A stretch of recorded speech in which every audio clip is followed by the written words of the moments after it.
Hi everyone, my name's Tom Hickmore, and in this episode of What Can TV Teach L&D, I'm looking at Bridgerton.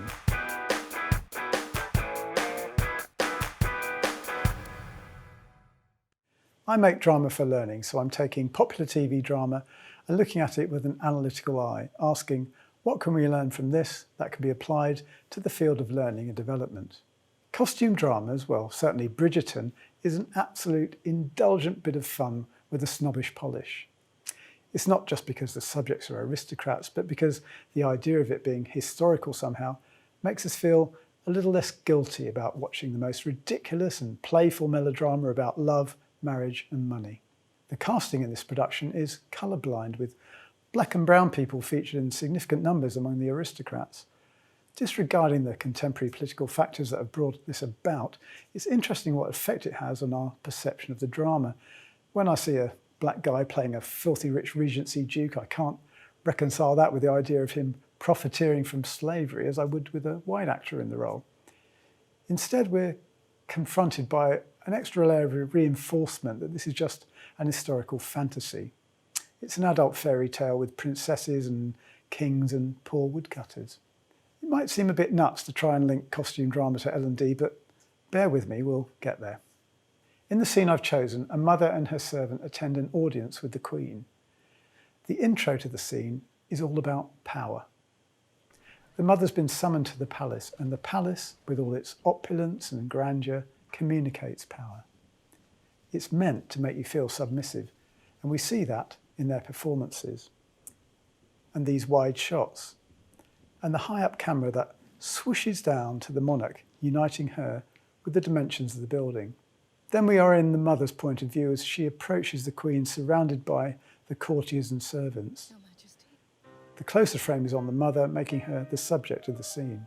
Now the scene proper begins, and we have this lovely little fly past the piano as a bookend.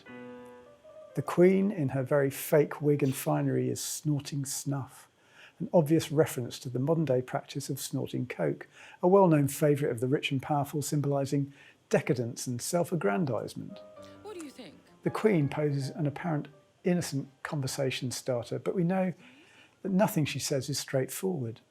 Everything is a power play. Even when she feeds her dog a titbit, it's saying, "I'm the leader of the pack." The content of this discussion is difficult to explain, but suffice to say the Queen issues instructions to her subject, meddling in the matchmaking game, but does so in code. She doesn't tell you what to do, she tells a story and expects you to take the inference. This is both a characteristic of the perversity of power, but also a precaution against leaks of gossip via the courtiers. This scene is a clear example that the apparent content of dialogue isn't what a scene is really about. And because the Queen speaks in a cryptic metaphor, that kind of helps us see that here. The scene's really about a powerful woman wielding power over another woman. The subject of the power is happy about the outcome because, for the moment, it benefits her.